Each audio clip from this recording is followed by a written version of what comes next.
Let's talk diegetic. In games, diegetic refers to something that exists within the game world. One of my favorites is diegetic music. So if you walk into a tavern in a fantasy game and there are some guys playing on a stage, that's diegetic music. Diegetic and non-diegetic music can serve different purposes.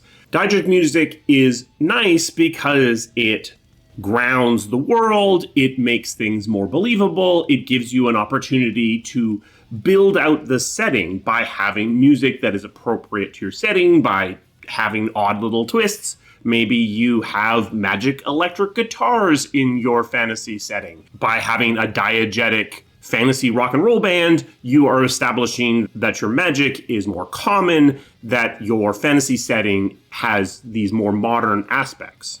I love diegetic music, but you don't actually see it as much as you might think. And why is that? Well, to do diegetic music is a bunch of additional work. You need to have new characters, musicians. You need to have new animations of them playing instruments. Depending on how realistic you want to be, you need to have a bunch of different instruments to match the music that's going on, at least to the correct instruments. Indeed, once you start down this path, there's basically an endless amount of potential work you could put in. Do you want them to play more aggressively when the tempo of the music is harder? Do you want them to play more slowly for slower songs? Probably you want that. You can get away with not doing that.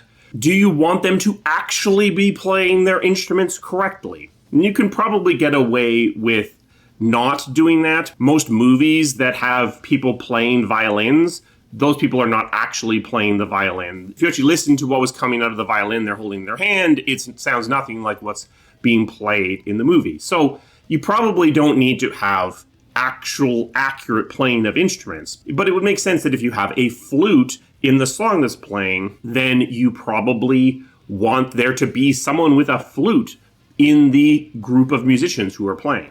There may be an opportunity to go down a My Singing Monsters route and having each musician playing their music separately and then building a system so that it just naturally combines together into an overarching song. Something interesting that could be explored. But as you head down this path, you are having to spend more and more work on this. And work you spend on putting diegetic musicians into your world, work you spend on extra animations for you to have more instruments, work you spend on a system that allows different musicians to blend their songs together, the more work you're not spending on other things. This is now work you're not spending on your combat system or your UIs or whatever. And it can be worth it because it can really elevate your game. But all work comes at the expense of different work that isn't getting done. Additionally, because you have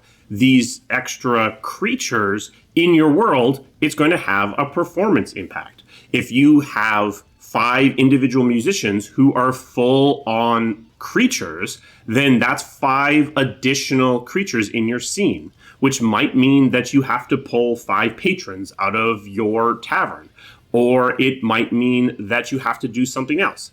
Now, there are some tricks you could pull if you are willing to have them not be creatures because you've stuck them up on stage and put a velvet rope around them so they can't be accessed. You might be able to bake the entire musical group down into a single animating prop. The disadvantage of that is you are going to probably start to lose some variety in your band because if they are individual creatures, you can move them around. You can pull out the flautist and put in a guy playing a clarinet.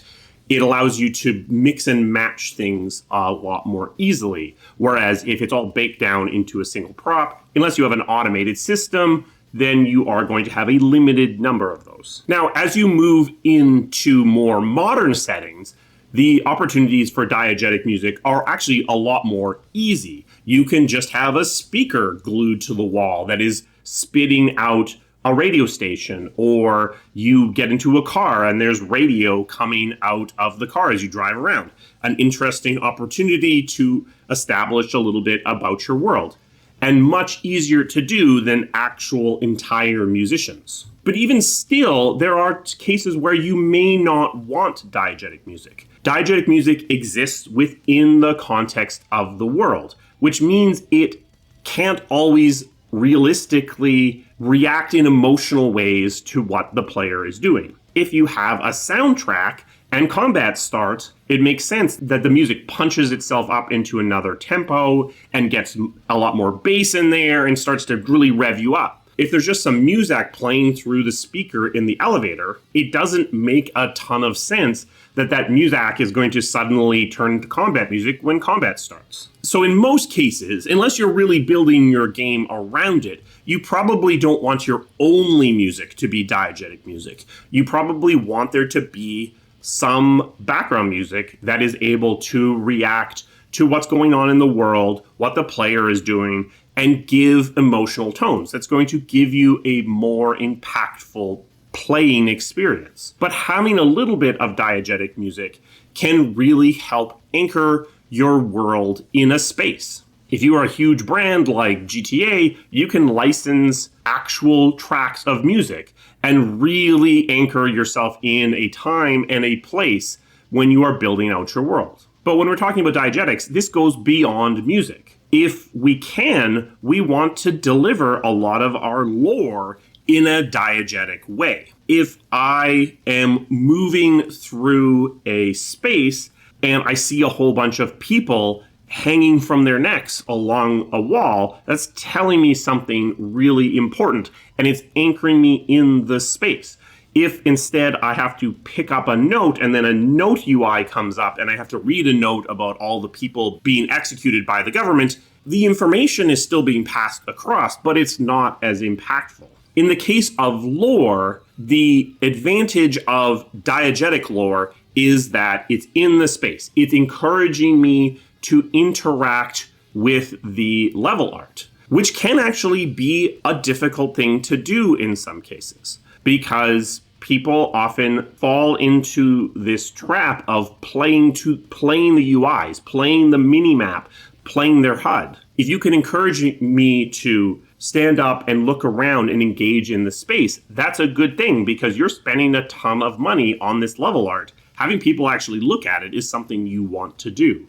The disadvantage of diegetic lore is that you actually don't really have any way to know that the player has actually engaged with it. With a note, you can put a piece of telemetry on the fact that they clicked on it.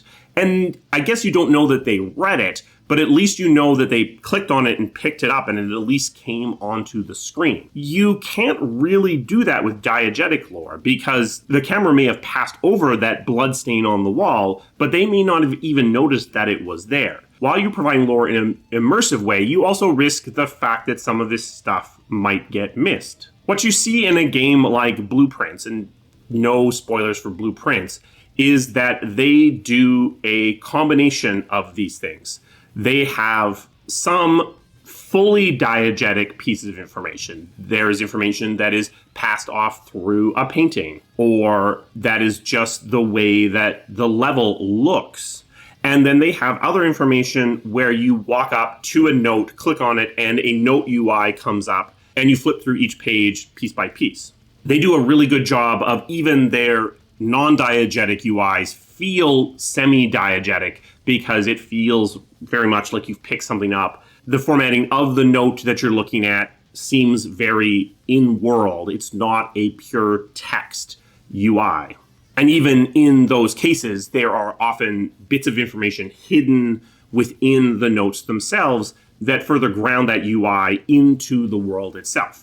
So I might call most of the UIs in Blueprints, I might call them semi-diegetic, where they are making a compromise in the name of usability, but they are really trying to stay as anchored as possible within the world that you exist in. In a similar vein, you see a lot of games provide a diegetic access to a UI, but then the UI itself might be non-diegetic. Very common in RPGs is that crafting is accessed through a diegetic experience. You walk up to a blacksmith in order to start the crafting menu. The menu itself might be the most utilitarian thing imaginable. But by anchoring in the world, it feels more in the world, in the space. This kind of diegetic entry point into a UI is actually really interesting when you think about it, because it actually is introducing a fairly large inconvenience for the player. If I want to craft something, I have to walk over to the crafting table and click on the crafting table in order to enter into the crafting UI. Whereas you could just put it in my main start menu ring and allow me to access the crafting menu all the time. So why do developers make this choice? In some cases, it might be for balance reasons. They may not want you to be able to craft the perfect weapon in the middle of a mission. But I would argue that that's rarely the case. Usually what is being done here is an attempt to lower the cognitive load on the player. If you give me access to every single UI that I might ever be interested in all the time, that means I have a ton of additional stuff that's cluttering up my experience in the average case, where I might only be crafting 1% of the time. Having it in the primary set of UIs means that it's there demanding a certain amount of my attention all the time. Even if you shove it into some sub-menu, it's still there, implying that it may be more important than it actually is. Especially for UIs that you expect that some players may not engage with very much at all. By putting them in a diegetic space, you are both making them make more sense to those players, but also giving them an opportunity to be pushed away a little bit to the side and experience more at that player's own pace, or potentially not at all. So in that case, what you're doing is you're trading convenience for understandability, convenience for an anchoring within the world. Because if you think about it really, for most games, the game comes from the diegetic elements. You could imagine taking Street Fighter and just boiling it down to 2 lists of button presses with no animations, just a bunch of presses and little lights that showed when timing windows were open and closed, and it would mechanically be the same game, but it wouldn't be the same experience at all. So we add diegetic elements to make things be more believable, be more engaging, be more entertaining in most cases. Diegetics are what build out the world, what build out the levels. And I guess that brings us to probably the most controversial piece of diegetics that exists in today's game development, which is yellow paint. Yellow paint is when the level art contains some sort of very obvious diegetic element splatted on top of it to indicate to the player which direction to go. Sometimes this is done very effectively, where it's not yellow paint, it's some scuffs or scratches or something that would indicate that people have gone this way. But often it is very blatant and is literally just a splat of yellow paint indicating to the player which way they're supposed to go. Yellow paint, or whatever decal is being applied on top of the level art, is technically diegetic because it exists within the world. It is implying that someone came along and threw a bucket of paint here, or spray painted an arrow or something. But it is, in a lot of ways, the opposite of a lot of the other things we've been talking about here in the case of diegetics, because it is reducing immersion in the world in the name of understandability. Yellow paint could be done purely through UI elements. You could have little floating things or some sort of indicator on your HUD that would give you the same information. If used sparingly, I would argue that some form of yellow paint is better than that, because it allows you, again, to engage in the level art and to look at what's going on in the world as opposed to just following your HUD or following your minimap. But if it's overused, I would argue we end up in a different world where the entire world almost becomes faded away and people start to play the yellow paint, which is no better than playing the minimap or playing the HUD. They are simply moving from visual indicator to visual indicator and not engaging in the world. I'm not fundamentally against yellow paint as a way to improve user engagement in levels, to make the path obvious. As levels have gotten more three-dimensional, as we've moved off of largely walking around on a flat plane, and now we have to find that cliff we can climb, or figure out that we can actually shimmy our way under these tree roots, it has become more difficult for players to figure out where logical paths are.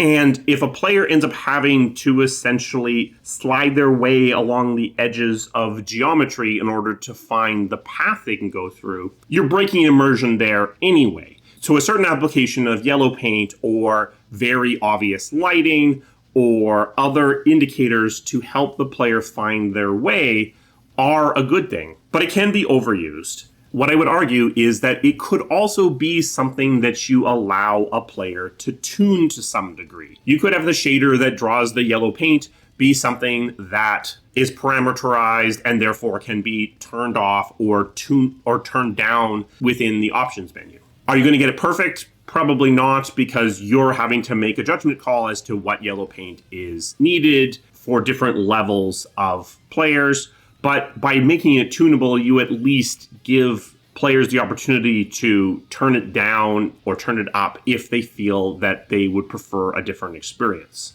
In most cases, diegetic elements are going to help make our world feel more rich. They're going to help the player stay anchored within the world to a greater degree. They're going to make the world feel more real. The counter side of that is that in most cases, we're not actually trying to make a real world. We're trying to make a cinematic world. So in some cases, what we actually want is a more cinematic experience. And in those cases, it might actually be better for us to use non-diegetic elements. It might be better for us to start some combat music rather than let the music continue to play through the elevator speakers. And like we talked about with yellow paint, if overused, diegetic elements can actually do the opposite of what we want them to do. They can actually cause the player to come out of the world and start to engage with it in a way that we may not desire. A special thanks to my members. They provide the resources that this channel needs to keep running. If you're interested in becoming a member, there's a link to that down in the description. We also have a Patreon if you're more interested in supporting the channel in that way. Both Patreons and channel members get access to our Discord. So if you are looking to interact with this community to a deeper level, that is a way to do so. We also have merch. This is the Shipped is the Best Feature shirt. That will be tagged in the video as well. What is your feeling on diegetic elements in games? Do you like diegetic music, or do you find it to be a distraction? I guess we'll open up the can of worms and let's talk a little bit about yellow paint. What do you think? Do you hate it across the board? Do you like it if used sparingly? Do you love it? Do you want it splattered all over the entire game? Let's talk about that down in the comments. I will see you again soon. Thank you.